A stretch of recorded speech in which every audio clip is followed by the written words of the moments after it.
Honke, honkeriro, honke jomberi, jomberiro.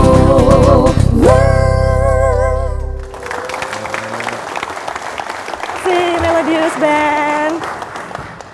Ya, selamat malam pemirsa TVRI dan juga hadirin di studio.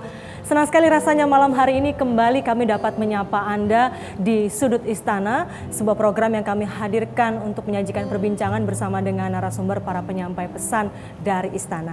Malam hari ini terasa istimewa karena saya Herdina Suyari tidak sendirian, tentu saja biasanya saya bersama dengan Dr. Kusnanto Anggoro. Mas Kusnanto apa kabar? Tapi juga langsung saya didampingi oleh Pak Soekardi Rinakit atau penjaga Sudut Istana. Iya, kali ini biasanya ditirai dan penutup dan pembuka, sekarang langsung di sini. Biasanya saya membuka. Hari ini di sini seperti tamu.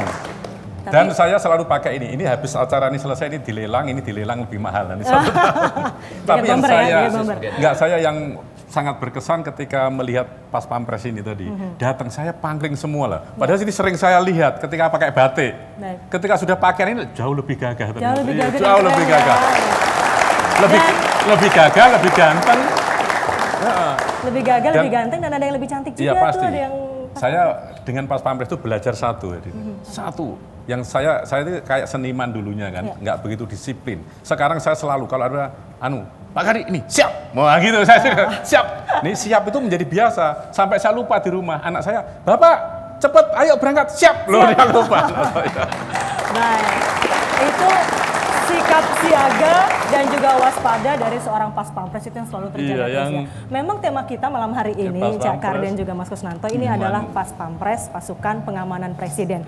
Kalau kita bicara soal keamanan presiden, ini kan menjadi satu hal yang tentu saja tanggung jawab dari Pas Pampres salah satunya. Dan gaya kepemimpinan presiden ini kan berbeda-beda ya, Cak Kar. Kalau kita lihat sekarang misalnya Presiden Joko Widodo itu kerap kali melakukan belusukan. Dan di luar bayangan saya bagaimana caranya Pas Pampres ini mengamankan presiden di tengah-tengah kerumunan massa. Mungkin Cak Kardi pasti punya cerita. Kalau atau saya punya begini nih, hal yang paling saya berkesan. ini mohon maaf nih ke Pas Pampres. Kalau saya ditanya oleh siapapun, kesanmu tentang Pas Pampres apa? Ini satu saya selalu ngomong, keringetan. Itu jawaban saya tuh.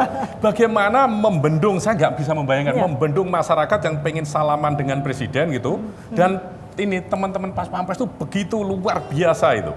Jadi menjaga toleransi dengan masyarakat di satu sisi, tetapi juga ini ada seperti gini. Saya nggak bisa membayangkan bagaimana kalau saya melakukan itu dalam 2 menit saja. Kadang-kadang beliau-beliau ini ya, itu bisa 2 jam, 1 jam dalam posisi yang berat itu. Saya 2 menit saja, percaya nggak? Ini mesti sengklek, udah. Saya nggak membayangkan, makanya kesan saya itu kalau ditanya Pas Pampres, wah itu keringetan. Jawabannya paling keringetan artinya kerja keras untuk membendung, menjaga toleransi dengan masyarakat di satu sisi, tetapi juga masyarakat bisa bersalaman, berinteraksi dengan presiden, karena presiden kan juga harus menyapa masyarakat. Itu luar biasa bagi saya. Itu catatan saya. Luar biasa. Saya jawabannya susah, saya ekspresinya paling gampang tuh keringetan. Keringetan ya, karena sudah pasti berkeringat. Meskipun kadang-kadang saya lupa.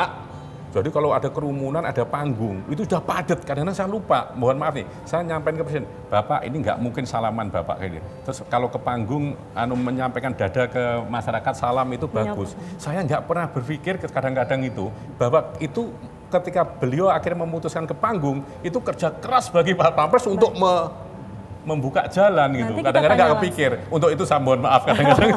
Kita tanya langsung nanti sama komandannya. Kira-kira seperti apa tuh perasaannya waktu tiba-tiba presiden dada-dada dari atas panggung di luar skenario yang disiapkan mungkin ya. Tapi sebelum itu mungkin Mas Kusnanto punya gambaran tersendiri seperti apa kira-kira kalau melihat Pas Pampres saat ini ya, tugasnya mungkin lebih berat gitu karena presiden kerap kali belusukan itu tadi. Iya, tapi Pas Pampres kan juga merupakan sebuah pasukan yang dididik secara khusus. Saya tidak pernah cemas mereka tidak bisa catching up dengan perkembangan, karena dalam beberapa tahun terakhir juga banyak belajar dari beberapa hal yang baru, termasuk bagaimana menghadapi perang asimetri. Jadi pada level strategis, taktis, operasional dan seterusnya saya kira cukup punya tanggap. Dan yang kedua saya kira ini kan tentara Indonesia. Tentara Indonesia itu mau tidak mau harus diakui sebagai sesuatu yang luar biasa lah. Sejarah langsung maupun tidak langsung diakui dunia dalam konteks itu. Saya tidak terlalu cemas dalam adaptasi itu ya. Kadang-kadang itu saya membayangkan Pas Pampres itu nggak ada yang bisa diulang loh dalam sejarah itu. Jadi saya paham kalau kejadian apa kan nggak bisa mundur lagi ya. Nggak bisa di rewind. Maka tugas Pas Pampres memang bagi saya luar ada biasa. di garda yang paling depan lah dalam hal ini, dalam keadaan damai. Ternyata kalau ngobrol sama Cak Kardi dan Mas Kusnanto bertiga di depan ini panjang ya. Jadi mending saya langsung saja mengundang narasumber kita malam hari ini.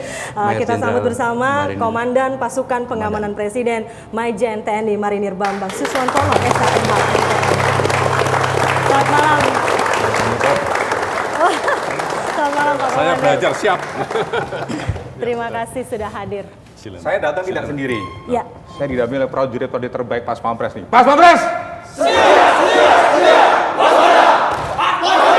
Terima kasih.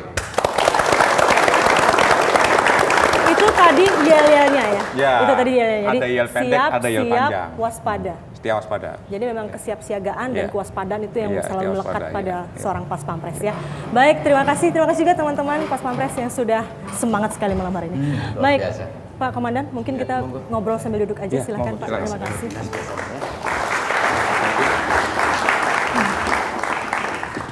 Monggo Pak, silakan. Jadi tadi Pak Bambang mungkin juga sudah menyimak apa yang kita perbincangkan sebelum tadi di awal acara. Itu kan bayangan kita, gambaran kita, perkiraan kita mengenai kira-kira seperti apa sih kerja seorang Pas Pampres. Tapi mungkin bisa disampaikan terlebih dahulu Pak, tugas pokok ataupun tugas utama seorang pasukan pengamanan presiden itu apa? Ya, terima kasih. Selamat malam para pemirsa. Tugas pokok Pas Pampres yaitu melaksanakan pengamanan fisik langsung jarak dekat Jarak dekat. kepada Presiden, Dekat. Wakil Presiden, beserta keluarganya 1 kali 24 jam. Ya. Kemudian tamu negara dan kepala pemerintahan setingkat kepala pemerintahan negara. Kemudian satu lagi mengamankan mantan presiden dan mantan wakil presiden tanpa putra. Jadi tanpa putra. Kalau mantan tanpa putra, tetapi kalau presiden dan wapres dengan putra-putranya. Tadi disebutkan dari dekat. Ya, Berarti Pengamanan melekat fisik ya, langsung jarak melekat dekat. selama 24 jam, 24 jam. tidak terkecuali, tidak terkecuali. tidak ada kondisi pengecualian. Jadi terus menerus 1 kali 24 jam berputar terus. Tidak pernah istirahat. Baik, tantangannya Pak tentu mungkin berbeda kali. Tadi kan juga gaya kepemimpinan presiden beda-beda dulu dan sekarang. Sebenarnya SOP-nya sama atau ada perubahan? Kalau SOP tetap ya kita ya. Cuman kalau kita mengamankan kepala negara atau VVIP, ada 2 hal, aman dan nyaman itu. Aman jelas, karena harus aman, Iya. tugas kita. Iya. Tapi yang kedua nih, yang nyaman ini yang sulit. Nah, Tentu ada hal-hal yang harus agak menyimpang dari protap-protap. Iya. Bagaimana supaya objek VVIP ini merasa nyaman. Nah, ini yang sulit, yang nyaman ini. Tapi kita tetap berupaya agar orang yang kita kawal itu bisa merasa aman. Yang kedua ini bisa merasa nyaman. Nah, mungkin ini itu. tadi seperti yang disampaikan oleh Cak Kardi ya, menyimpang dari protap itu termasuk tadi kondisi di mana Pas Pampres harus menjaga toleransi dengan masyarakat yang ingin bersama dengan presiden, tapi di sisi lain juga kenyamanan dan keamanan presiden harus tetap dijaga. Iya, Pas Pampres itu saya karena kita kunjungan kerja kan saya sering ikut kan, ya hampir selalu ikut. Jadi saya mengerti pelan-pelan mengerti lah kerja beratnya Pas Pampres untuk menjaga presiden itu karena ikut presiden itu nyaman. Itu tidak mudah loh, benar-benar tidak mudah. Juga untuk mentoleransi masyarakat untuk bisa berhubungan dengan presiden, salaman segala macam. Itu sangat tidak mudah. Di antara tanda petik ya, apa itu ketegasan itu segala macam, keluasan itu, maka kadang-kadang kami suka saya suka kadang-kadang bercanda lah dengan Pas Pampres itu, suka bercanda. Urusannya ketegasan. Wah, saya bergaul dengan Pas Pampres bagus, saya lebih berani sekarang. Apa? Berani tempur. Saya sekarang tempur nggak pernah mundur lagi kalau berantem. Loh kenapa? Belakangku tembok. Belakangku tembok nggak bisa mundur. Maksudnya untuk, kan ini seharian itu sangat itu kan, sangat kencang. Kadang-kadang kalau sambil makan kita bikin juk-juk gitulah gitu di. Tapi saya membayangkan itu. Cara menjaga keseimbangannya bagaimana? Karena dari satu sisi kan mengamankan itu tidak sulit, kan begitu. Tapi membuat nyaman itu susah kan. Karena itu kan soal rasa. Nah, di lain pihak sebagai suatu kesatuan itu mau tidak mau kan sebenarnya ada standar operating procedures yang secara teknis itu juklaknya seperti itu. Sedangkan yang lain-lain itu kan ada soal rasa. Jadi tenggatnya seberapa besar itu ruang akomodasi. Iya, sebetulnya prinsip pengamanan tetap, Pak. Protap-protap tetap kita laksanakan. Tapi manakala harus berbenturan dengan unsur nyaman tadi, maka ya kita berbicara bagaimana fleksibilitas kita tadi, Pak. Contoh, kalau kita berbicara kendaraan rangkaian konvoi presiden, tidak hanya presiden kita Pak, presiden manapun juga itu sudah ada aturannya di situ.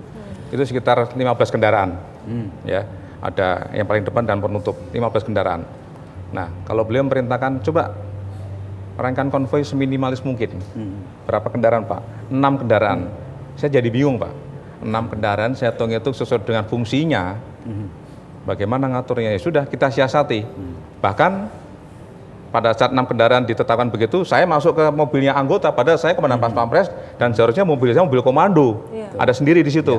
Tapi pada saat itu, karena perintah beliau, saya masuk di mobil anggota. Kemudian beliau bertanya pada ajudan, gimana, ada masalah nggak itu? Rangkaian konvoi? Tidak ada masalah Pak. Cuman komandan Pas Pampres berada di mobilnya anggota bersama-sama anggota itu. Rupanya beliau berkenan, udah kalau gitu dan Pas Pampres tambah 1 mobil lagi. Nah, seperti itu. Termasuk sekarang juga Presiden kerap kali minta supaya tidak dibunyikan sirine ya ketika sedang dalam rangkaian konvoi. Itu ya, betul Pak? Kebetulan ya kita memiliki presiden yang cukup humanis. Jadi beliau sudah memerintahkan karena Jakarta ini memang padat macet, ya kita harus tahu diri.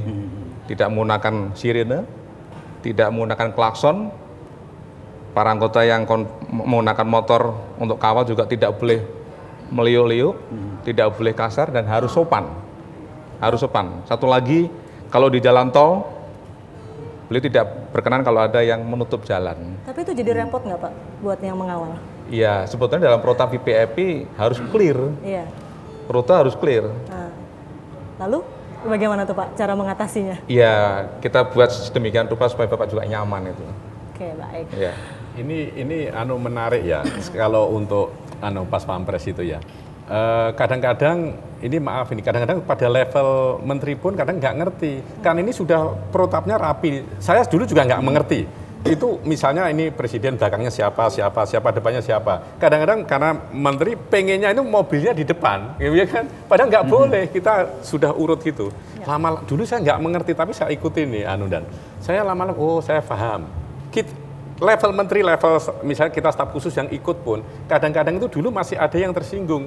Ketika beliau-beliau kan harus mengamankan presiden ini dengan nyaman. Kadang-kadang karena begitu masyarakat penuh gitu, kita kadang-kadang kan tersodok atau tersingkir itu ada yang merasa kurang berkenan gitu. Kurang berkenan. Tapi lama-lama paham bahwa ya memang inilah gitu. Jadi ngerti bahwa apa yang bertugas ini kan juga tidak mengerti, tidak melihat bingung suasananya seperti itu. Nah, itu apa ya? Akhirnya juga bagus lah gitu. Jadi kita ada saling penyesuaian di lingkungan Pas Jadi sebetulnya beliau juga memberikan pembelajaran pada para menteri juga. Kadang-kadang di jalan raya itu Bapak tidak berkenan masuk busway dan saya sendiri juga selama ini tidak pernah masuk busway. Jadi bersama-sama dengan kemacetan yang lain. Nah, kemudian begitu ada mobil menteri masuk busway, beliau juga tanya, RI sekian siapa itu? Nah, begitu. Jadi udah berapa kali ini bertanya. Akhirnya ajudan yang cross check gitu kan. Ajudan yang cross check gitu. RI sekian siapa kan gitu. Itu benar. Waktu sidang paripurna yang lalu ya, bulan lalu beliau juga menghimbau itulah jangan sirine itu para menteri disampaikan. Jadi jangan malah mengganggu publik gitu. Itu disampaikan. Jadi saya confirm dengan Tapi Mas Kusnanto nggak pernah lewat jalur busway kan? Nggak pernah. Nggak ya. Sama nanti kalau kita dicatat loh sama Pak Pas Pampres. Jadi ada pengalaman beliau itu kan berangkat dari Bogor menuju Jakarta setiap hari. Kemudian kita tahu sendiri kalau arus lalu lintas dari Bogor menuju kota Jakarta itu kalau pagi cukup padat di tol itu. Ya kebetulan karena kita sering setiap hari, maka masyarakat pengguna jalan ini yang terutama yang dari Bogor menuju Jakarta itu sudah tahu. Kalau sudah ada sweeper mobil Jeep Mercy 1 dengan satu kendaraan dari polisi melintas di antara sela-sela itu, pasti di belakangnya presiden. Karena kita tidak menggunakan sirine dan tidak menggunakan klakson ataupun bunyi-bunyi yang lain. Dengan kesadaran mereka membuka diri. Jadi sudah. Kita masuk di garis putih itu dan masyarakat memberikan kesempatan untuk kita masuk. Baik. Dan itu sebenarnya sudah prosedur tetap itu. Sudah prosedur tetap. Ya. Tadi ada yang menarik Pak. Tadi di awal kan ada foto ketika presiden berada di tengah-tengah kerumunan masyarakat. Itu foto di mana sih Pak? Yang tadi di awal acara tadi? Ya. Foto ini kalau tidak salah waktu Nah, ini presiden menerima kunjungan Presiden Perdana Menteri Australia. Filipina, Duterte. Ya, Duterte. Berarti belum lama ya Pak ya? Jadi baru beberapa bertemunya juga di pasar. Ini agak spesifik ini. Bertemunya bukan pertama kali di istana, tapi bertemunya di pasar itu. Kali di pasar. Di pasar Tanah Abang itu. Gitu. Dan kebetulan ini masa begitu melimpah dan saya pun juga agak kewalahan karena masyarakat yang ada di dalam pasar ini tidak melalui pemeriksaan. Nah itu. Kami juga sedikit khawatir karena ini semuanya masyarakat awam, masyarakat yang datang dari luar dan tidak melalui pemeriksaan pas pampres. Baik, lalu ada lagi misalnya tadi yang disampaikan Cak Kardi, tiba-tiba Presiden melakukan tindakan yang sifatnya spontan karena mungkin ingin langsung menyapa masyarakat atau ingin langsung berada di dekat masyarakat. Saya misalnya pernah melihat Presiden ketika kunjungan ke Brebes, tiba-tiba di luar skenario beliau menghampiri langsung petani di sawah, itu di luar skenario. Lalu seperti yang tadi disampaikan Cak Kardi juga, misalnya Presiden menyapa dada-dada di atas panggung. Itu kan berarti di luar yang sudah diantisipasi oleh Pas Pampres. Apa yang dilakukan Pas Pampres? Seperti apa? Tadi Cak Kardi bilang, saya bukan ngerjain loh, tapi memang itu mungkin yang ingin dilakukan oleh Presiden, menyapa langsung masyarakat. Ya, memang sebetulnya Bapak Presiden Jokowi ini sangat spesifik buat kita-kita yang Pas Pampres. Karena beliau bekerja out of the box kadang-kadang. Jadi kadang-kadang muncul tiba-tiba gitu. Ya kita harus siap, mau tidak mau, suka tidak suka, ya itulah tugas Pas Pampres. Amankan itu presidennya begitu. Tapi ada hal-hal yang khusus pada saat seperti tadi, Bapak Presiden harus menuju suatu tempat, hanya didampingi oleh menteri, ya sudah, menteri itu saja. Biasanya kan undangan lain kan ikut di belakangnya semuanya, yaitu kita yang menghentikan, menyetop. Kalau foto ini Pak, ini ketika Presiden berkunjung kemana? Ini foto hari Senin kemarin. Minggu ini ya, pada baru saat saja. beliau meninjau proyek dana desa di Kecamatan Jenuh Tuban. Pasti ada salah satu ibu tua yang memang mereka juga sulit untuk berdiri, jadi duduk di situ agak jauh dari beliau dan saya laporan beliau, Pak, ada seorang ibu tua yang ingin berkenalan dengan Bapak. Beliau sudah harusnya menuju satu tempat, balik kanan kemudian memberikan salam pada ibu ini. Saya nggak tahu kalimat apa yang sampaikan pada Bapak Presiden. Ini persis seperti cerita persis Cak Kardi yang waktu beberapa itu, cerita kita kunker itu kan ya. Memberi salaman ke kayak di Bill Yorsi waktu di Bill Yorsi di Merauke waktu Mama itu. Papua itu ya, Mama Papua salaman gitu, mengelus tangannya gitu. Nah, setelah presiden berlalu biasanya ini termasuk ibu itu saya yakin habis itu mesti berkaca-kaca menangis gitu. Saya selalu membayangkan ini Pak Komandan, saya panggilnya Dan biasanya Dan. Saya selalu membayangkan Dan. Setelah presiden berlalu mereka nangis. Saya selalu membayangkan untuk ke pribadi gitu. Saya membayangkan ibu itu emak saya. Emak pasti sangat terharu dan bahagia disapa, diperlakukan presiden seperti itu gitu. Kira-kira selalu ke personal seperti itu. Dan ini saya surprise nih, Komandan dapat foto ini saya surprise. Sangat surprise, sangat surprise. Satu lagi nih Pak Dan, saya juga panggil Dan deh kalau gitu. Sebelum kita jeda. Ini kan sekarang berarti Pas Pampres ini harus siap siaga 24 jam, bersiap-siap karena Presiden bisa tiba-tiba muncul. Di awal-awal sempat kaget nggak? Dan dengan ternyata gaya Presiden kita ini seperti ini, gitu. Bisa tiba-tiba muncul tanpa bilang-bilang. Iya, pasti kaget. Tapi lama-lama kita sudah terbiasa. Dinamikanya sangat tinggi sekali. Baik. Kalau dikaitkan dengan cerita sebenarnya jadi komprehensif. Misalnya jalan tiba-tiba di pinggir kan jalan ada orang-orang masyarakat menyapa, beliau berhenti. Tentu Pas Pampres kerjanya keras sekali. Tapi di luar itu ada cerita menarik. Misalnya di Brebes itu ya. Pas Pampres kerja terus akhirnya presiden jalan, ada anak yang terima buku, lari-lari, buku Jokowi gitu. Terus bapak-bapak tanya, Rika Simpen siapa tahu jadi presiden gitu. Jadi komprehensif kalau dilihat antara kerja itu. Logatnya udah cocok Cak Kardi banget Brebes ya. Jadi memang kita tahu Mas Kusmanto, Presiden ini selalu menyiapkan buku di mobil ya, di kendaraannya, buku tulis ya Cak Kardi ya, jadi yang untuk dibagi-bagikan. Sudah protap kita Pas Pampres, setiap mobil presiden, apalagi kunjungan ke daerah, selalu ada isinya buku, kemudian kerudung untuk ibu-ibu, kemudian kaos.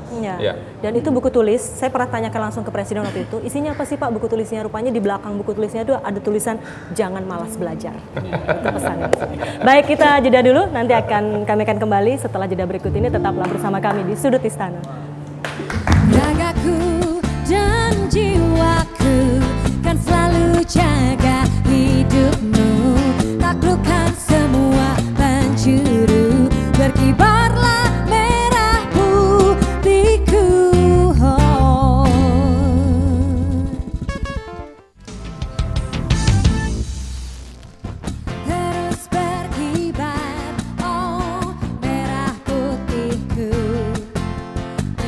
bintang perkasa di langit biru.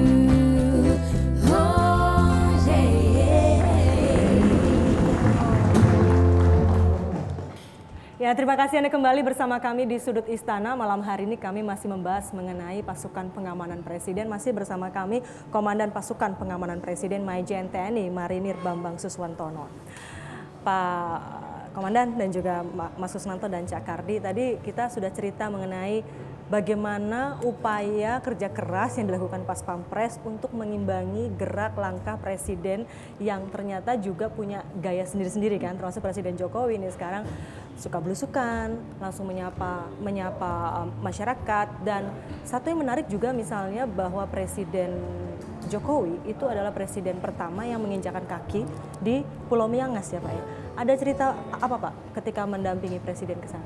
Ya, terima kasih. Jadi kalau tidak salah 1 bulan yang lalu ya, kita ke Miangas mendampingi Presiden. Beliau meresmikan Bandara Miangas. Ini fotonya. Ya. Jadi beliau meresmikan Bandara Miangas. Miangas itu pulau terluar paling utara Indonesia. Ya. Lebih dekat ke Filipina daripada ke Indonesia. Manado. Ya. Dan selama ini masyarakat Miangas kalau ingin ke Manado dia harus menggunakan sarana transportasi laut. Yang tentu sangat tergantung dengan cuaca, gelombang dan sebagainya. Sehingga rawan. Bisa 10 sampai 12 jam. Itu pun tidak setiap saat ada. Jadi sangat keterbatasan sekali. Nah, dengan adanya dibangun Bandara Miangas itu sangat luar biasa. Penerbangan menuju Manado hanya 40-45 menit. Itu tadi fotonya kalau nggak salah Presiden kemudian mengakhiri dengan cuci muka ya? Iya. Dengan air dari pantai di air laut di Pulau Miangas itu. Dan kebetulan yang saya tanya kepada masyarakat tertua di situ, saya tanya, Pak, sudah berapa presiden menginjakkan kaki di Miangas? Ya baru Presiden Jokowi itulah yang meninggalkan kaki di Miangas. Makanya beliau sempatkan untuk turun ke laut dan membasuh muka. Jadi perkembangan yang luar biasa saya kemajuan karena sampai 2 tahun silam pun kan belum ada apa-apa di Miangas. Betul, betul. Transaksi lokal itu seringkali menggunakan currency atau mata uang asing. Dan saya kira perhatian rakyat Miangas itu juga lebih banyak ke tempat lain daripada ke NKRI. Jadi ini sebenarnya ini daerah yang tidak pernah memperoleh perhatian, katakanlah gitu ya. Betul. Sehingga kalau misalnya ada kunjungan kemarin bulan lalu itu yang pertama itu saya kira merupakan perubahan sikap yang luar biasa. Karena untuk membingkai Indonesia itu kan sebenarnya gampang-gampang susah. Kalau kita seandainya atau atasan maksud saya, itu memberi perhatian lebih banyak kepada pinggiran atau kepada yang terdepan, itu loyalitas dan komitmen untuk menjadi bagian dari NKRI itu saya kira luar biasa. Betul, luar Jadi biasa. saya setuju Bapak. Kalau ini ya. Presiden dan ya itu kalau catatan saya itu memang banyak sekali mengunjungi tempat yang baru pertama kali dikunjungi oleh Presiden. Duga belum pernah juga Presiden Duga di Papua itu ya dan ya. Terus Samosir aja belum pernah. Samosir. Yang memang di dalam itu. Juga Papua dalam konteks satu harga atau harga yang sama itu pun juga sebenarnya kan bensin satu. Bensin ya. Saya lihat cara yang betul Pak. Jadi saya lihat ada sesuatu yang sangat luar biasa manakala Presiden mencanangkan harga premium satu harga di daerah Papua. Belum menyampaikan di Jawa itu naik harga bahan bakar 1.000 saja demo terus-terusan. Di Papua 60.000 sampai 100.000 harga BBM nggak pernah pada demo. Nah itu luar biasa. Bahkan saat ini beliau bagaimana membuat harga bahan bakar menjadi sama di seluruh Papua. Tapi meskipun tidak demo, Presiden menaruh perhatian besar bahwa bagaimana agar harga yang kita nikmati di Jakarta ini di Jawa terutama juga bisa dinikmati dengan harga yang sama di Papua. Meskipun Pertamina harus mensubsidi 800 miliar. Tapi ini kan salah satu cara katakanlah menyatukan NKRI dengan hati. Betul. Ada satu kalimat beliau, Pak. Jadi ada satu kalimat beliau, inilah keadilan sosial bagi seluruh rakyat Indonesia. Luar biasa. Jadi itu betul. Kalau ini seriusnya kan, saya selalu mencatat sisi lain. Misalnya beliau Miangas itu presiden pertama. Nah di Samosir itu kan juga waktu ke sana bupatinya kan pidato kan waktu itu bahwa inilah presiden pertama yang datang ke tanah Samosir, kepingan bumi yang jatuh ke bumi, kepingan bumi, surga yang jatuh ke bumi kan gitu kan. Nah waktu itu kan saya pikir pidato bupati itu kan hebat sekali. Tapi waktu di Humbang Hasundutan maunya presiden kan inkognito, tapi ternyata kan disambut ramai juga. Nah, saya waktu itu ke bupatinya, Pak Bupati kan janjinya inkognito. Jawaban beliau kan hebat sekali Bupati ini. Pak Kardi, Kalau di Samosir itu baru pertama kali setelah 70 tahun seorang presiden datang. Di sini sejak bumi diciptakan baru ada presiden datang. Lebih. Baik. Tapi tadi saya tertarik ini. Sejak bumi tertarik. diciptakan baru ada Baru ada presiden. presiden Ini sama datang, dengan ya. di Miangas, berarti sama dengan di Miangas. Baik, itu ungkapan dari kebahagiaan masyarakat yang didatangi Iya, langsung oleh presidennya. Tapi ini saya tadi tertarik dengan apa yang disampaikan oleh Mas Kusnanto bahwa menjaga NKRI dengan hati. Termasuk juga kalau kita bicara hati, seorang pas pampres meskipun dibalut pakaian seragam yang luar biasa gagah dan harus tegas siaga, ini kan pasti juga ada hati di situ. Pasti ada cita rasa seni yang juga ternyata juga ada di dalam diri seorang pas pampres. Ini kita mau lihat nih nanti ini. Setelah ini akan ada ini anggota dari Pak Komandan Pas Pampres, Kolonel Marinir Hendro Suwito dan Serda Kowat Vika akan menyanyikan lagu berjudul 30 menit. Silakan.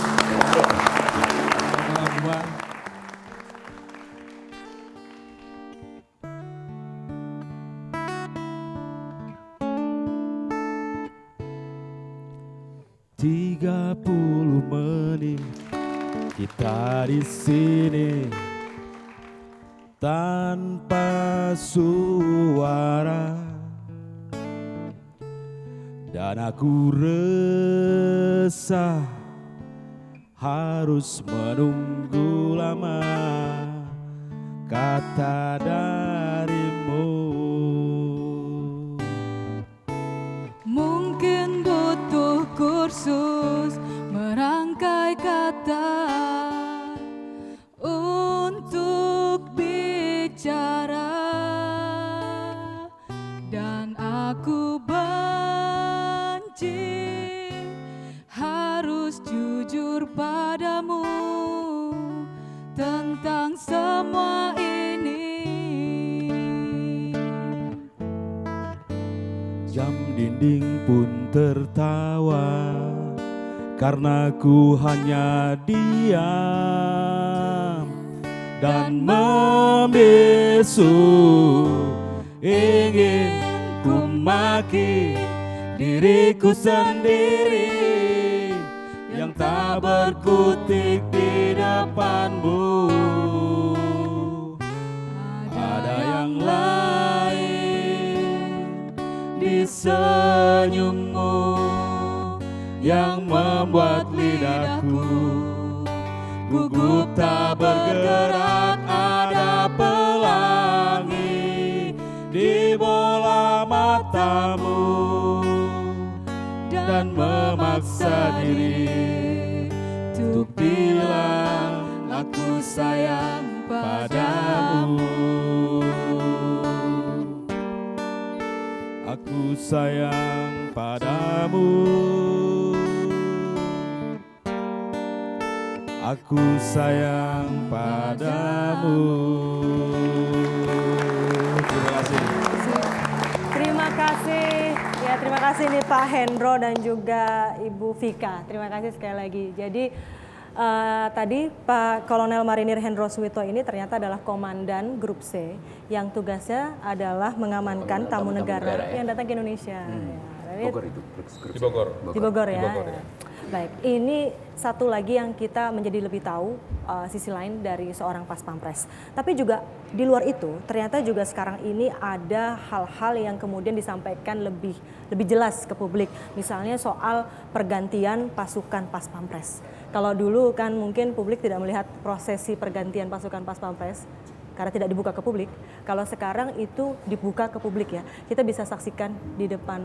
Mungkin Bapak bisa cerita. Baik, terima kasih. Jadi sebetulnya ini saran dan petunjuk Bapak Presiden. Tidak hanya sekedar serah terima jaga istana, tapi ada satu lagi, yaitu pada saat penerimaan tamu negara. Bagaimana menunjukkan pada tamu negara ini kita punya budaya. Jadi yang biasanya tamu negara diterima langsung di tangga istana, Ya. saat ini kalau tamu negara yang sifatnya kunjungan kenegaraan, itu satu paket mulai dari Silang Monas, kemudian diarak dengan pasukan berkuda, kemudian ada juga pasukan bendera. Bendera ini bendera dari beberapa provinsi di Indonesia, ada 34 provinsi. Kemudian ada lagi pasukan di situ, Korsik, Kors Musik, ya, mengarak dari Silang Monas menuju ke pintu gerbang istana. Baik, jadi yang melatar belakangi memang ini menjadi arahan dari Presiden langsung ya Pak Iya. ya, untuk itu memang Iya, sengaja betul. tidak hanya bentuk publikasi tapi juga sebagai pengenalan budaya. Nah ini kita saksikan dulu videonya mengenai pergantian pasukan. Ya, kalau Pas ini Pampres. serah terima jaga istana yang biasa dilaksanakan setiap bulan pada minggu kedua. Ini bisa disaksikan di mana Pak? Ya, ini berada di depan istana. Biasanya yang lalu-lalu kita laksanakan di dalam istana. Baik. Arahan daripada Bapak Presiden bagaimana supaya mendekatkan istana pada masyarakat. Saya keluarkan di depan pintu untuk bisa ditampilkan di depan masyarakat. Ini di sebelah sini ada masyarakat yang melihat. Jadi kalau masyarakat yang belum tahu dan ingin melihat prosesi pergantian ini dilakukan rutin di minggu kedua. Ya. Berarti hari apa Pak? Hari apa dan Hari jam Minggu. berapa? Kebetulan hari Minggu. Ya, Jam? bertepatan dengan pada saat Car Free Day dimulai 7.30 sampai dengan 8.30. Bebas publik boleh melihat ya? Ya, ini kebetulan kan di pinggir jalan nih. Ya. Juga saya lihat publik juga foto ya kan. Ya, setelah Oh, itu iya, kita iya, beri itu kesempatan foto. masyarakat Foto-foto. untuk foto bersama Pas Pampres yang selama ini terlihat agak sangar begitu, Iya. biar mereka bisa mendekat dan berfoto bersama. Enggak kok Pak, nggak sangar kok. Tegas sih ya. Tadi yang nyanyi tegas kan? ya, Tegas sih ya. Kapan-kapan mungkin kita bisa lihat ke situ Mas Kus. Jadi, nanti. pagi-pagi pergantian jaga ya ini ya. jaga. Bapak Presiden ini sengaja mengangkat ini, melihat di luar negeri, kita pun juga melihat Ya, di kita bisa Buckingham, melihat itu, ya. pergantian jaga setiap saat kan orang juga melihat dari balik pagar gitu kan, Betul, suatu itu tontonan yang menjadi menarik, sebuah wisata. tontonan yang menarik, Di Kremlin ya, juga setuju. demikian. Bagaimana kalau di Indonesia kita tunjukkan seperti itu. Sekaligus juga mendekatkan Pas Pampres juga dengan Ya. masyarakat. Dan ya. kebetulan kalau tidak salah dari Biro Media Kepresidenan sudah kerjasama dengan pihak pariwisata DKI untuk memberikan waktu jadwal ini kepada para wisatawan, terutama wisatawan mancanegara. Pada minggu kedua setiap bulan pergantian jaga di Istana Kepresidenan. Baik, Pak. Ya. Pak, ini masih terkait dengan tugas berat yang harus dipikul oleh seorang Pas Pampres di balik itu kan tentu rutinitas harian, harus siaga, harus Ya. waspada. Kadang-kadang mungkin ada rasa jenuh begitu ya Pak ya. Penyegarannya tuh apa Pak yang dilakukan untuk Ya. para Pas Pampres ini? Terima kasih. Jadi sebetulnya Pas Pampres ini bertanggung jawab pengamanan 1 kali 24 jam. Tentunya dalam melaksanakan pengamanan itu dibagi 4 shift ya, dibagi 4 shift. Siapa yang hari ini naik dan siapa yang turun, siapa yang standby, siapa yang istirahat dan sebagainya. Nah, pada saat kita istirahat itu, kita melaksanakan pembinaan di satuan kita masing-masing di Tanah Abang maupun di Bogor. Jadi berupa kemampuan profesionalisme teknis prajurit, ada bela diri, ada menembak, ada berenang, ada profesi yang lain banyak sekali yang kita Itu dilakukan di laksanakan. satuan-satuan ya? Ya, di satuan kita. Penyegaran Ya, ya. kompetensi Nah, dan kemudian sebagainya lah itu. saya juga menyelenggarakan latihan penyegaran. Setiap tahun sekali saja kita bawa ke hutan. Saya ingin mengembalikan pada para prajurit yang hari-hari pakai pakaian batik, pakai pakaian jas. Jangan sampai lupa bahwa mereka itu prajurit TNI. Jadi kita bawa ke hutan sana di Gunung Salak, berbivak, masak sendiri, kemudian kegiatan-kegiatan di lapangan di hutan. Biar mereka merefresh bahwa kita ini prajurit TNI. Betul, karena kalau di dekat istana terus itu siaga tapi mungkin tumbul. Kalau dibawa ke hutan siaga dan dikdaya. Gitu. Siaga dan dikdaya. Ya, saya bisa membayangkan kalau kembali itu sensitivitasnya kembali utuh. Kalau Ya. tiap hari rutin itu tumpul memang lama-lama tumpul sensitivitas. Kalau kami ini karena kan kalau pendek-pendek suka bikin joke untuk sekedar refreshing. Misalnya naik helikopter kan panas sekali kan. Kita ngomong, ini duk remah ini. Ini dalam panas tadi kipas angin ditaruh di luar. Gitu, kita suka becuk-cukannya antar kami ini untuk mengurangi tekanan. Kalau enggak kan pesawat melintas dari Jakarta ke Jogja atau sana. Kan lewat di atasnya Laut Selatan tuh. Kita juk, wah ini kalau naik kapal asik ini. Kenapa? Lewat Laut Selatan. Tuh, mesti ketemu Nyi Roro Kidul kan. Wah iya, misalnya kita jok, kamu pernah lewat, ketemu. Cantik nggak ngerti. Lu kenapa? Dia ngadep ke utara. Gitu. Ini hanya untuk mengurangi kami sesehari yang kencang-kencang itu selalu. Cara Cak Kardi dan juga mungkin orang-orang yang berada di dekat presiden untuk refreshing dengan cara bercanda, joke gitu. Tapi kita juga pengen tahu nih, mungkin Pak Komandan punya cerita apa sih yang dilakukan presiden untuk refreshing, untuk sekedar menyegarkan dari rasa dari rutinitas hari-hari pekerjaannya. Tapi kita jeda dulu, kita akan kembali nanti dan saudara tetaplah bersama kami di Sudut Istana. Ragaku dan jiwaku kan selalu jaga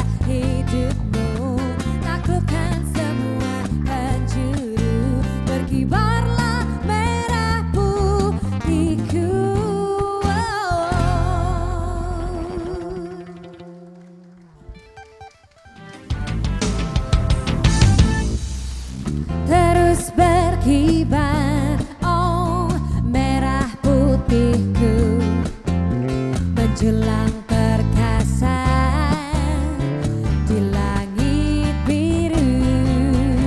Oh yeah.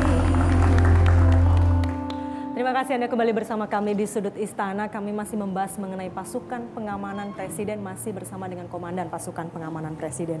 Pak, tadi kita sempat membahas bagaimana caranya orang-orang terdekat Presiden termasuk staf khusus melakukan refreshing gitu ya. Salah satunya dengan bercanda misalnya. Kalau Presiden Pak, bentuk refreshingnya tuh seperti apa sih Pak? Apa sih yang membuat Presiden bisa ya Terhibur lah diri, lumayan hiburan gitu lah. ya, hiburan dari apa Pak? Ya, Soal ini. yang pertama kenapa Presiden menggunakan Wisma Diah Bayuri ini di komplek Istana Bogor ya. Kenapa Saya melihat mungkin kalau kita tinggal di Istana Merdeka itu situasi kan antara kantor dengan tempat tinggal jadi satu sehingga terkesan crowded dan panas itu ya. Tidak ada situasi tenang, nyaman. Dan kalau kita tinggal di Bogor, situasi juga berbeda. Situasi tenang, kemudian pohon-pohonan banyak, udara segar, sebelahnya kebun raya sehingga ya bagi saya sangat setuju sekali kalau Presiden tinggal di sana, sangat nyaman. Presiden kan juga suka memelihara binatang. Ya. Ya Pak ya. Itu ada cerita lucu nggak Pak soal mungkin kemarin waktu kita mengundang Pak Teten ya, Cak Kardi dan Mas Kusnanto ada cerita Istana Bogor menyelenggarakan kontes domba misalnya. Ada cerita lucu pasti Pak soal itu. Ya kebetulan Bapak Presiden ini banyak memelihara binatang gitu ya, macam-macam di situ. Yang saya lihat setiap hari ada kelompok angsa di depan rumah itu, Wisma Diah Bayuri itu ada kelompok 7. Itu kelompok 7 untuk Ya, 7 angsa. 7 Iya. itu angsa Tempatnya kelompok di 7 situ. namanya. Ya. Oke. Nggak Karena jauh-jauh dari jumlahnya situ. 7. Ya. Jadi kalau pagi di dalam kandang yang pempet pagar itu udah teriak-teriak supaya dibuka pintunya untuk keluar gitu kan. Saya melihat wah, ini udah teriak-teriak. Coba tuh dibuka. Begitu dibuka mereka langsung terbang masuk di air, wah gembira sekali gitu kan. Saya melihat mereka betul-betul apa namanya? Merasa bebas gembira, gitu, bebas ya. Kemudian ada lagi angsa yang kelompok 9, agak ke selatan sana, Kelompok di 7, sebelah timur kelompok dari 9. istana. Jadi mereka tuh punya teritori sendiri, nggak akan melebar ke sana, nggak akan itu. Di situ saja, dan kebetulan ada kolamnya di situ. Satu lagi di belakang istana, itu ada domba. Ada 5 ekor domba, di kelompok 5 itu. Ya. Jadi yang saya lihat di sini sama, bahwa domba itu juga tidak akan melintas kemana-mana. Jadi Dia lebih punya mudah teritori menjaganya sendiri. ya. Dia muternya di belakang istana saja itu. Saya juga Ada heran berapa kok bisa. domba di situ? Ya? Karena angsa kan tadi ada kelompok 7 dan kelompok 9. Ya. Untuk dombanya? Domba 5 aja atau 5, ada Pak. lagi? Oh, hanya 5, satu Hanya kelompok 5, tapi hanya di 5. teritori itu. Dan ya? mereka kompak. Aha. Pergerakan semua sama-sama terus. Jadi untuk memudahkan tugasnya ini diberikan penamaan kelompok ya, Ya. Pak ya. Jadi ada kelompok 7, Mungkin anggota-anggota kita sedikit tahu juga nama-namanya. Nama. Dombanya ada nama-namanya, Pak. dombanya ada Iya. namanya. Sambil bercanda obatnya kita jenuh itu si A, si B, si C, Diajak namanya ngobrol. masing-masing ada. Kasih gitu. nama dan diajak ngobrol ya. Yuk, Menarik. Enggak, bayangkan kalau Presiden berangkat, terus mereka bisa dibariskan itu. Iya, Dibariskan nggak? dan Nggak kan? setiap beliau keluar menuju ke Jakarta selalu melalui pintu samping timur, namanya pintu coklat. Awal-awal beliau menanyakan, mana dombanya itu? Wah, berarti Bapak menginginkan bahwa domba itu ada di situ. Sehingga setiap hari, setiap jam 8 keluar, domba kita apelkan di sana. Jadi kita kumpulkan di sana, mereka juga menunggu kalau Presiden keluar di situ. Udah siap ya? Iya, udah siap. Tapi kalau ada perubahan waktu yang harus Bapak berangkat jam 8, kita juga jam 7, saya selalu perintahkan pada komandan komplek, apel pagi diajukan jam 7, saya bilang. Tolong itu siapkan kelompok Jadi alias 7, 9, dan domba-domba itu 5. disiapkan jam 7 gitu loh.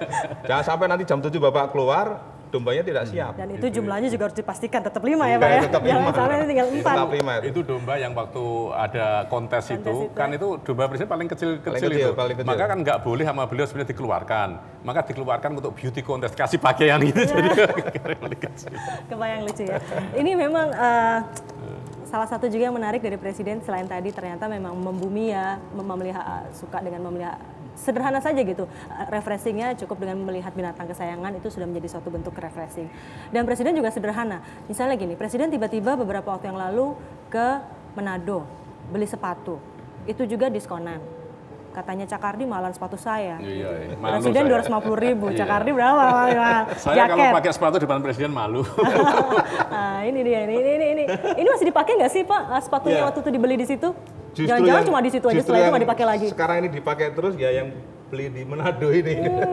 Jadi memang presiden ini memang nggak harus yang harga mahal rupanya. Ya, Apapun yang penting nyaman toko dipakai ini bukan ya. toko branded, jadi ada spesial price-nya di situ. Dan mudah-mudahan buatan dalam negeri.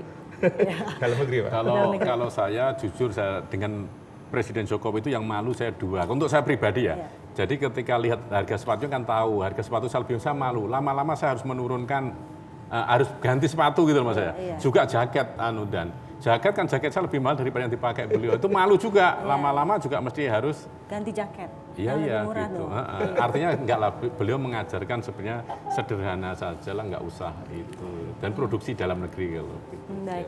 Ini satu lagi suka duka deh Pak. Suka duka dan menjadi seorang pas pampres. Sukanya dulu habis itu dukanya. Kalau bicara suka duka, ya suka terus. Masa sih Dan? Dukanya tuh kalau kita tidak bisa melaksanakan tugas dengan baik itu duka.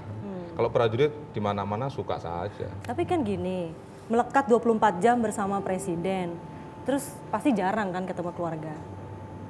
Itu nggak jadi duka atau Itu biasa konsekuensi yang saja? harus diambil.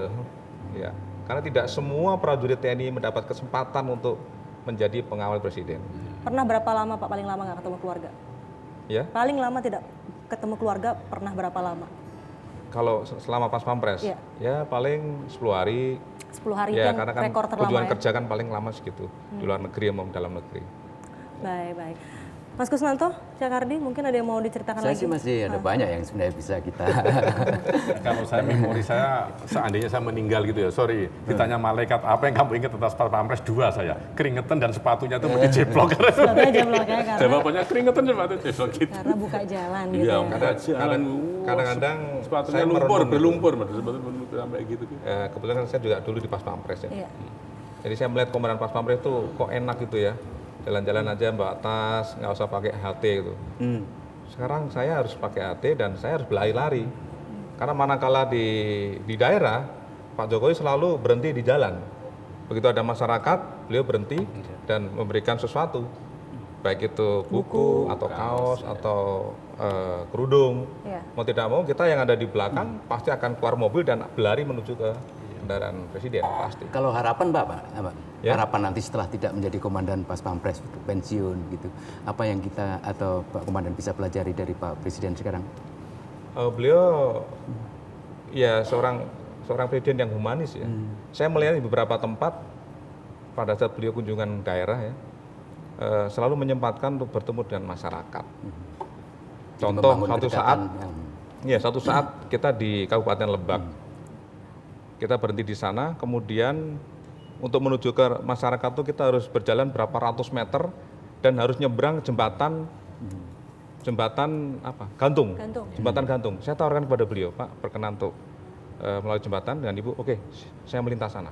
Di seberang sana itu rakyat sudah menunggu, luar biasa. Suatu hal yang tidak pernah terjadi, ada seorang presiden sampai ke seberang sungai sana untuk menemui masyarakat. Melalui Ya, jembatan mungkin gantung. hanya sekedar salaman dan mungkin bertatap muka sebentar, tidak ada pembicaraan khusus, tidak ada. Setelah itu kembali. Itu suatu dampak yang luar biasa buat masyarakat.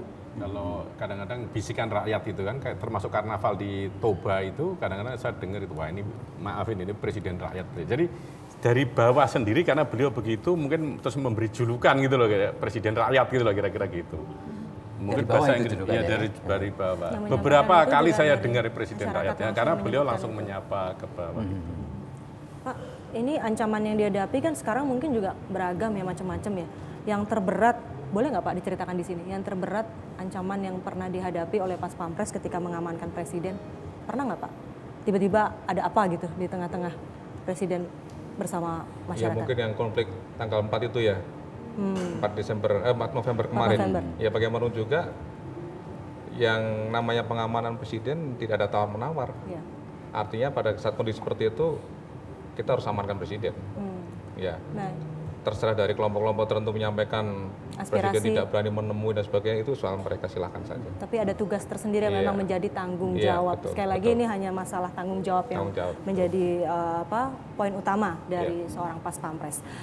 Baik, Pak Komandan, ini Mas Kardi dan juga Mas Kusnanto, ini kan sebetulnya kita ingin menyampaikan ke pemirsa juga bahwa episode kali ini adalah Sudut Istana yang terakhir di tahun ini. Episode terakhir ya. Episode terakhir tahun ini. Untuk itu kita tentu saja menyampaikan terima kasih kepada pemirsa TVRI semua, pemirsa setia TVRI yang sudah menyaksikan Sudut Istana, dan berbagai ungkapan ataupun tanggapan terkait dengan acara ini juga disampaikan melalui media sosial, baik itu Twitter, YouTube, Instagram, ataupun Facebook. Dan ini kita akan tampilkan beberapa tanggapan dari masyarakat, dari publik yang disampaikan melalui Twitter. Ini diantaranya dari Anang Saifullah yang mengatakan bahwa ini ketika episode menghadirkan Menkumham Yasona Lawli. Yasona Lawli ternyata suka durian, kopi susu, dan pernah jadi loper koran sewaktu kuliah di Amerika Serikat. Inspiratif ya. Jadi juga kita menghadirkan sosok, tidak hanya cerita mengenai programnya, tapi juga kisah hidupnya yang mungkin memberikan inspirasi bagi masyarakat penonton. Ada lagi mungkin selain Anang Saifullah, ini juga ada yang mengatakan bahwa, nah ini ada satu juga pemirsa TVRI yang mengutip pernyataan yang seringkali diungkapkan oleh Cak Kardi ketika di tirai penutup, yaitu jangan pernah lelah mencintai Indonesia. Karena memang tugas kita bersama masyarakat Indonesia untuk, kalau bukan kita mencintai lalu siapa lagi gitu ya. Ada lagi ini dari Yusuf Maulana mengatakan bahwa nonton TVRI Sudut Istana lebih sehat daripada melihat sebagian stasiun televisi yang menyiarkan sidang kopi. Nah, ini mungkin terkait beberapa waktu yang lalu ya, kita tersita perhatiannya kepada suasana persidangan. Ada lagi? Iya, baik, itu beberapa respon ataupun tanggapan dari pemirsa yang disampaikan melalui Twitter. Baik, ini juga sebelum kita akhiri ini, Mas Kusnanto, saya juga penasaran nih, pengen nanya lagi kali ini bukan ke Pak Komandan tapi ke Cak Kardi. Waktu itu ingat nggak Mas Kusnanto, kita pernah ngobrol? Pernah, pertama kali kan sebenarnya kita kaitkan dengan katakanlah ambisi atau keinginan tertentu, dan Cak Kardi menjawab bahwa tidak. Ini misalnya setelah ini jadi apa, dan waktu ada kita pernah dari Pak tanya, Presiden Cak Kardi belum jadi menteri, masih ingat? Ingat ketika mau reshuffle ya. reshuffle. Saya ketika mau reshuffle ditanya, Dan, kalau reshuffle Cak Kardi diminta jadi menteri oleh Presiden, mau atau tidak? Saya jawab tidak mau. Sekarang gimana? Tetap tidak mau. Tetap tidak mau. Tidak mau. Saya tahu diri saya sendiri gitu. Saya ngerti apa yang terbaik yang bisa saya lakukan gitu. Jadi kalau dipaksa jadi menteri pun saya tidak mau. Kalau dipaksa saya minta mundur saja dari kalau dipaksa berarti sebetulnya pernah diminta ya? Enggak pernah diminta. Tapi enggak pernah diminta. Tetapi kira-kira begitu, bahwa bekerja untuk presiden, mengabdi segala macam itu kita bisa dimanapun dan berguna baiklah, tidak berkaitan dengan posisi-posisi itu saya itu. Sepakat. Untuk mengabdi kepada negara bisa dimanapun, tidak terbatas makanya pada satu tagline profesi. saya kan selalu di penutupkan, jangan pernah lelah mencintai Indonesia, kan selalu. Baik. Terima kasih sekali lagi kami ucapkan kepada Majen TNI Marinir Bambang Suswantono, Komandan Pasukan Pengamanan Presiden. Terima kasih Pak sudah berbagi cerita di sini. Selamat bertugas kembali. Salam juga untuk teman-teman Pas Pampres semua. Dan Mas Kusnanto dan juga Cak Kardi, tentu saja kami bertiga dan juga kerabat kerja TVRI serta tim komunikasi Presiden dan Kominfo mengucapkan terima kasih atas perhatian dan kebersamaan Anda telah menyaksikan Sudut Istana. Selamat malam dan kita akan berjumpa lagi di lain kesempatan. Dengan Sudut Istana dengan pendekatan lain. Format baru. Nantikan kehadiran kami lagi nanti ya pemirsa TVRI. Terakhir tentu saja yang selalu tidak pernah lelah kami sampaikan kepada Anda. Jangan pernah lelah mencintai Indonesia.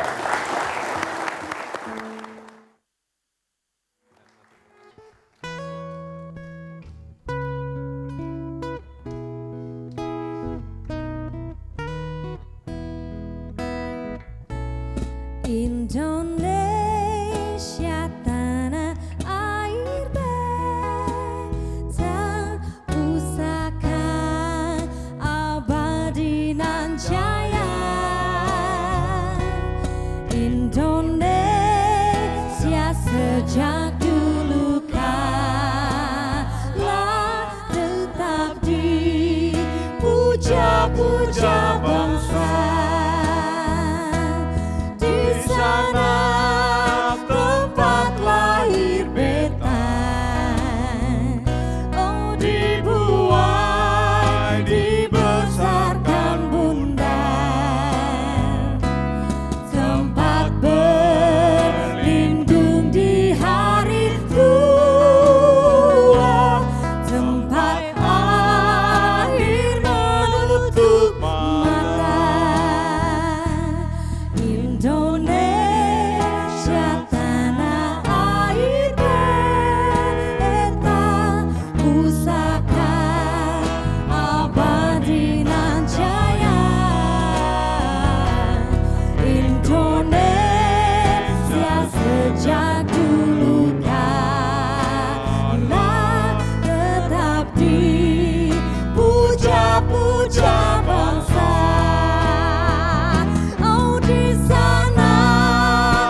Tuhanku